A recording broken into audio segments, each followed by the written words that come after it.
श्री गणेशाय नमः। एकादशी व्रतकथा। जया एकादशी, माघ शुक्ल पक्ष।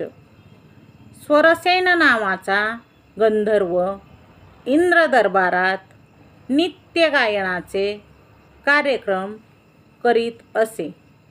स्वरसेन गानसम्राट असल्यामुळे इंद्राची त्याच्यावर फार मर्जी बसली होती। त्यामुळेच इंद्राने स्वर्गीय रूपसुंदर अप्सरा जयवंती बरोबर स्वरसेनचा विवाह करून दिला। स्वरसेन आणि जयवंती दोघे एकमेकांवर निस्सीम प्रेम करीत असत। स्वरसेन पुरता बाईलवेडा झाला। सदोदित जयवंती समोर असावी असे त्यास वाटत असे। जयवंतीला सोडून तो एक क्षण देखील दूर जात नसे। एक दिवस इंद्राने दरबारात संगीत मैफल भरवण्याचे ठरवले। ठरलेल्या दिवशी चांगले पट्टीचे गवई दरबारात बोलावले होते। त्यावेळी सर्व गवयांवर ताण होईल असे गायन स्वरसेन करीत होता। गायन ऐन रंगात आले। एकाएकी स्वरसेनने गायन बंद करून तंबोरा बाजूस ठेवला आणि तो इंद्रास म्हणाला, माझी जयवंती मला बोलावीत आहे।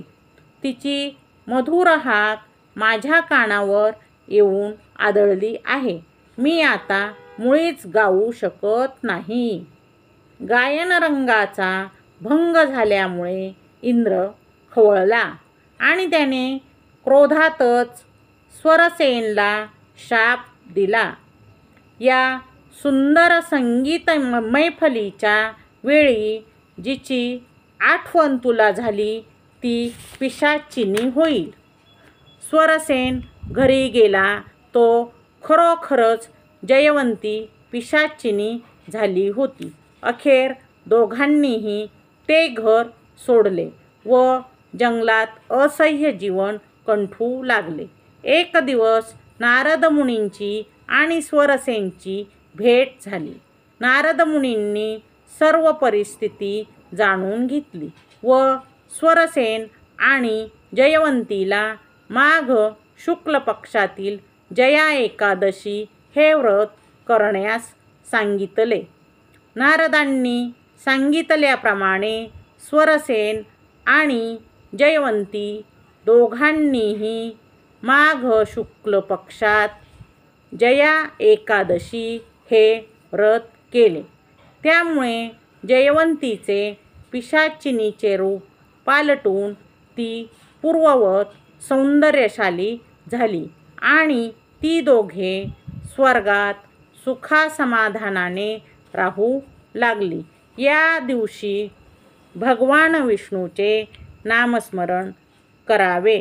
विठ्ठल विठ्ठल विठ्ठल विठ्ठल विठ्ठल विठ्ठल विठोबा रखुमाई, विठोबा रखुमाई, जय जय विठोबा रखुमाई, जय जय विठोबा रखुमाई।